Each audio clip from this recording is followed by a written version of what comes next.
Today, I'm going to teach you guys how to do these elegant, meaningful animations, which are very long but mean a ton, especially when you're trying to show and not tell. Let's get it. All right, boys and girls, hopefully you guys enjoy this. You guys are definitely going to learn a thing or two with an elegant animation. So, a lot of you guys are trying to just monetize, right? Try to make money off animating or editing, whatever it may be. This is going to be a really good way to do so. The elegant animation that I showed you guys is technically for like law firms and such. So this is definitely gonna, number one, amplify your shit. But number two, it's like a Imad Ghazi or Iman Ghazi type animations. So it really, you need to do longer animations that are more meaningful and slower instead of fast animations that go in and out. And this is what I've learned while improving my animations, making them smoother.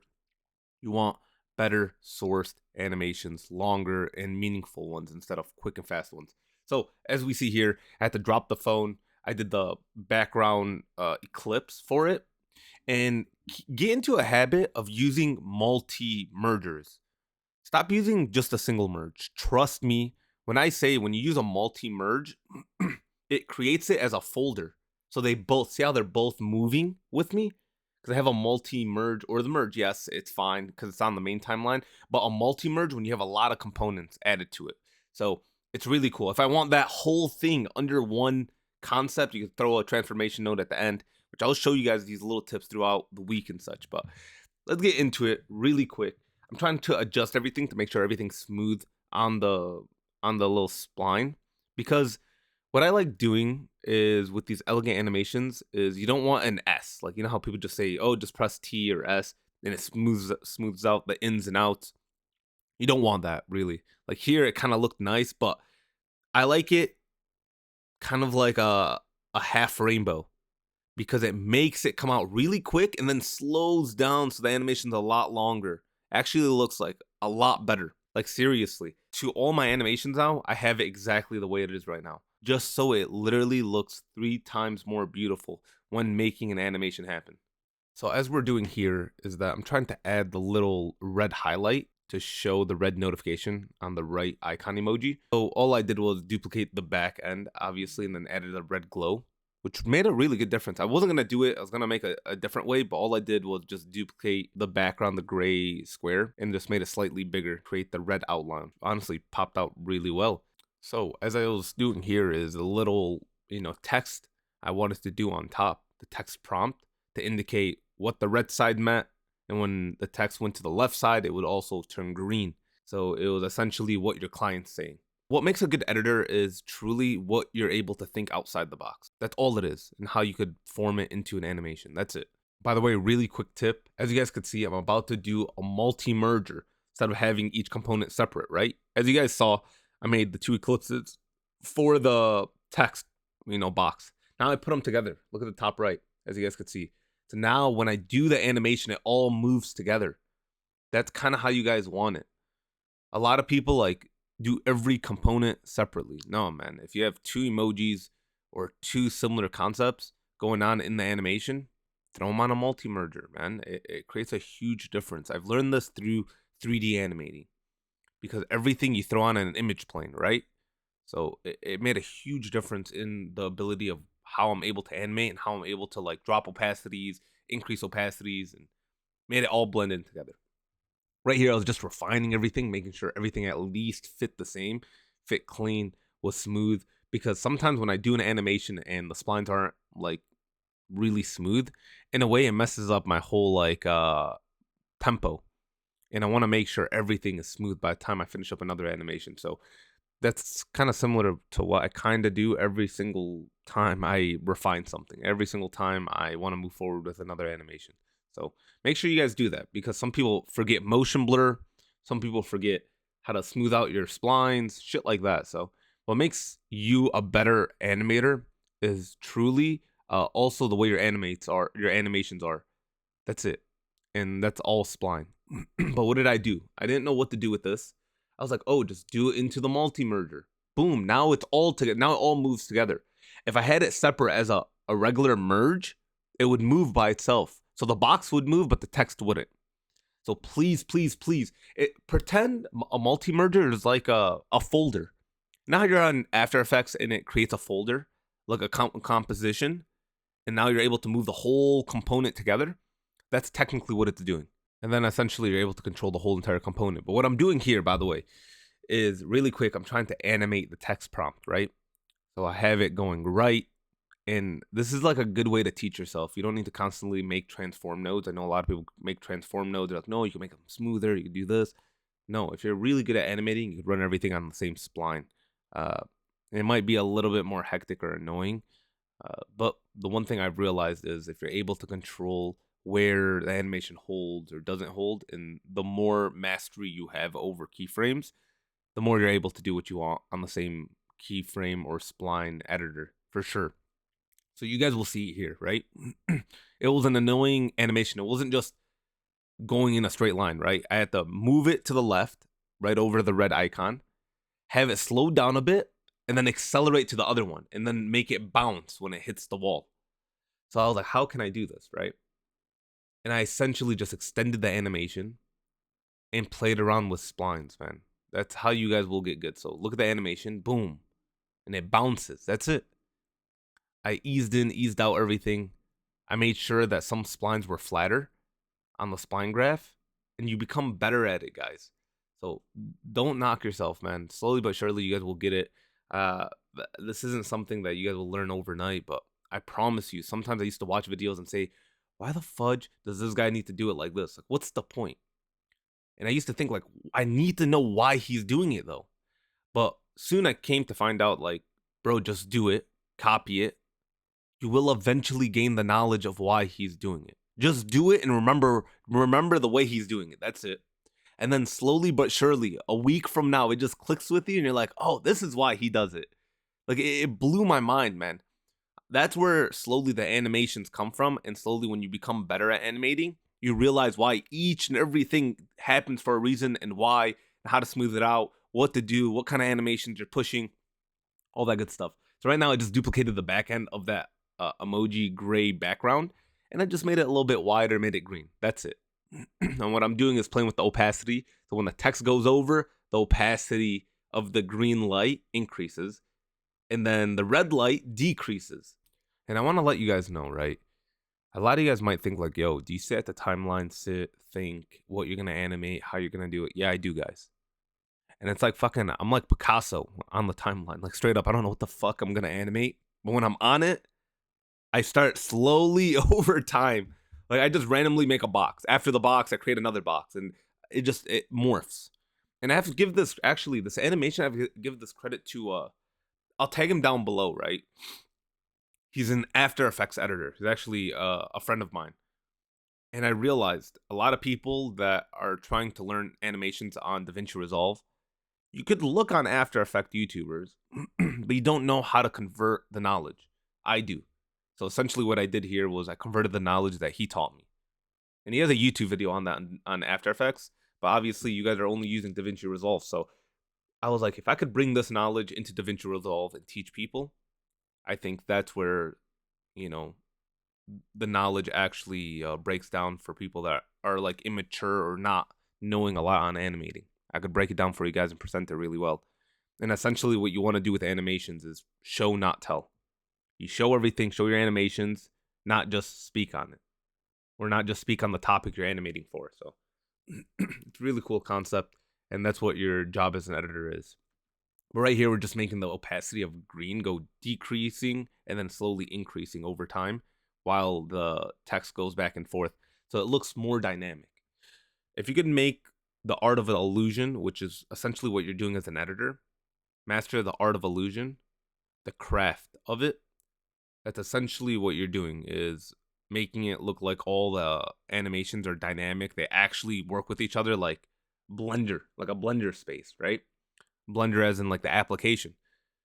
But in fact, it's fake. You're legit animating everything to make it seem like all components are interacting with each other. And that's your goal too. So slowly, I'm telling you guys, I know I don't post often, but the knowledge I spew and yap about, I promise you it's fucking immaculate.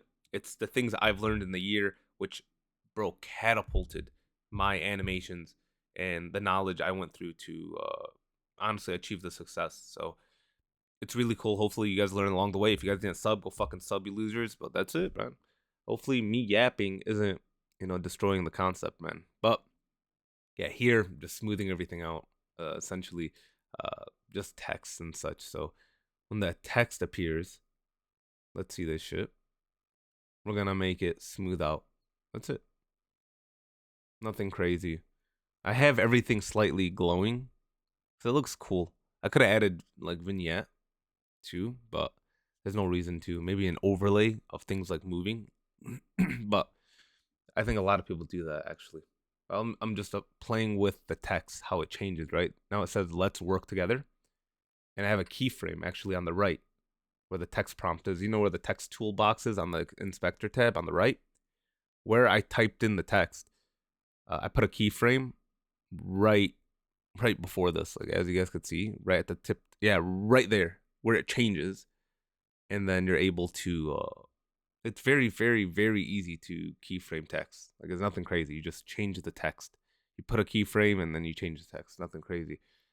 These aren't things I should go over. I really expect you guys to at least know this. You know, sooner or later I'll probably do a course for you guys, like a free course or something, maybe a playlist for you guys, so you guys are able to see everything and how to do it in the most simplistic aspects, the cuts, the keyframes, the shortcuts. We'll see over time, and maybe the new people would learn a thing or two. But here I'm just playing around with the way everything's going about, the way the text is, because I want the text to also fade too, like it's kind of glitching. So that's what I'm doing. We're playing with opacity. And if you guys want something to wobble smooth or increase in and out, you play with the spline tab. You don't just fast forward 5 frames and click the keyframe. No, you add keyframes through the spline tab. Make this a habit, guys, because this is something that completely changed the game for me. Look at the text closely. It goes in and out. It fades in and out. It looks sick because it's fading with the green, so it looks like it glitched. So that's essentially what I was trying to do too. So really, really, really cool concept. I think a lot of people don't animate through the spline tab to add keyframes, but instead they fast forward, boom, boom, boom, boom, boom, add a keyframe, doom, doom, doom, doom, doom, add a keyframe. Oh, we have total 300 frames on the scene, so let's just use 30 of them for this animation. It's fucking making it beyond complicated, bro. Do everything through the spline tab. You'll realize on the way the graph form is, whether or not it's a smooth animation. I think essentially that's where everyone lacks in. So uh, that helped me a ton. And then multi-nodes, of course. But I essentially deleted everything for the new the new animation. And why did I do this? You guys will realize. I am essentially making a box that opens, which is right here. This is the animation for the box. Right? I made a rectangle node or whatever, the Eclipse rectangle node, and then put a background to it, and then made the background this essentially that's moving, and it had to increase and decrease in size. And the reason why I have that is because it looks like it blended into the previous animation we did, like it was the same box, but everything left in the box that were components, and now are doing another animation, but it seems like it's the same scene, but it's not. It's actually a new composition for Fusion. So I just made it seem like that, which is really cool. That's why I duplicated the box, so it stayed in the same area. But what I'm doing here essentially is I want to make a light. This is like really cool. I want to make a light, like a scroller. I am just adjusting it, putting it to the side, and I want to make this a little bit more dynamic. You guys will know what I'm saying by making things dynamic. So we made the light. Everything seems smooth, chilling, nothing crazy. And we're just adjusting it into like, it's gonna look like an illusion of the glare, the glow of the light actually going over the text and icon. So it looks like it's a scroller with a light, and it looks really cool. And essentially what we're doing is we're playing with the blend mode, and it made it look like this is just the glare of the light, and you adjust the opacity if needed on certain, animations, but it looks cool now, right? And we need to make it so it's not appearing first thing. I think I honestly effed up on that. I wasn't paying attention, but it really shows out and pops out when you least expect it. So these small details is what makes you different, man. The little small details. Watching the guy that created this, like once again, Joseph, man, this guy is a real one. These small things is what makes you like, damn, bro, this guy's getting good. Like that, these small things. So I really hope you guys really pay attention to detail, because that's gonna make you a better editor as well and stand out more. And that's essentially what I've been doing as well. So make sure that every small detail has a whole component that makes sense with it as well. So this is what we're doing. We're trying to connect the expression. So I right clicked on center position of the little like scroller thing and connected them. That's it. That's all I did. I was a little bit confused here. I was like, damn, bro, how did I do it a long time ago? But now they're both connected. Look at that. Now it goes up and they go down. Wait, what I could have done is just copy and pasted the way it moves too.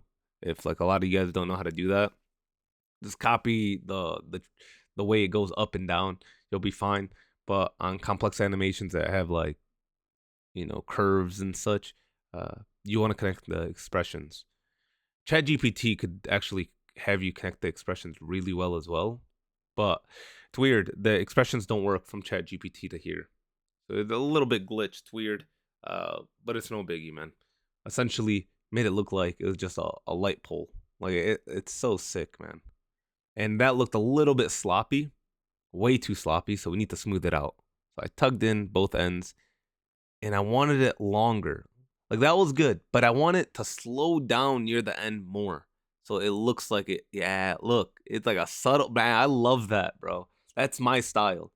I really tug in the ease ins or outs and make it, bro. I love it where it's constantly still moving later on in the animation. So every component in the animation, 10 seconds in, is subtly moving because it's still completing the animation. And I love that. I absolutely love that because it keeps the viewer's attention and it keeps people hooked for a while. Well, that's just redundant. What the fuck did I just say there? Anyways, but it keeps people like the components are all still moving. So these are subtle like tips that could really, really, really help. So it looks smooth. I was just making sure that the light wasn't like it didn't look stupid. So that's it. It looks clean. It looks like there's a reflection coming off of it. That's what I wanted to do. And I think it was a little upsided now thinking about it. What the fuck? All right. I was about to say I was gonna fix that now. Come on now. Anyways, yeah. So everything looks smooth, clean, and that's lopsided because of the transformation. That makes sense. I want to zoom in and show the light post and zoom in uh, to show that. So a lot of people, even in Imad Ghazi's editor, when they release these things, they'll do the animation and then they use a transform node and zoom in on the animation again in a close up. And then 10 seconds later, when the animation's moving again, they'll zoom in on the other side of the animation. Because even transform nodes, even the way you zoom in and zoom out, will keep the viewer's attention as well. Imagine the animation just stayed still, like nothing moved. Like the previous animation that we just did. It may lose the viewer's attention. So these are things like, man, I really hope you guys learn a thing or two, truly. These are things like I started implementing recently. And it made a huge difference because now this animation, I could extend it instead of it being 10 seconds, I extended it for 25 seconds. Instead of focusing on a new animation because I don't need to.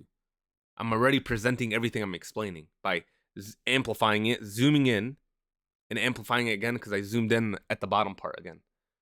So it made a huge difference. Now I don't need to trip and be worried like, what am I going to do with the next animation? Like literally this animation will hold for 30 seconds to a minute.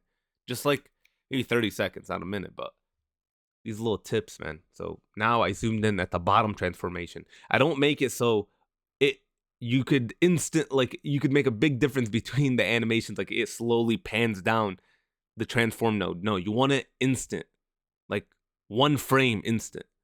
So you zoom in, you do a keyframe for the transform node, and then put a closer.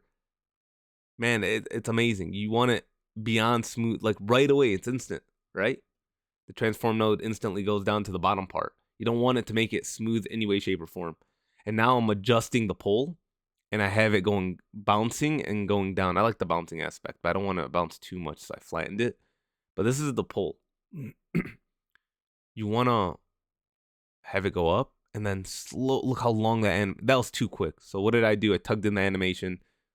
That's it. Made it longer. So by the time I zoom in at the bottom part, it's still moving for a little. And that's how you guys want it. Like really, don't overcomplicate yourself, guys.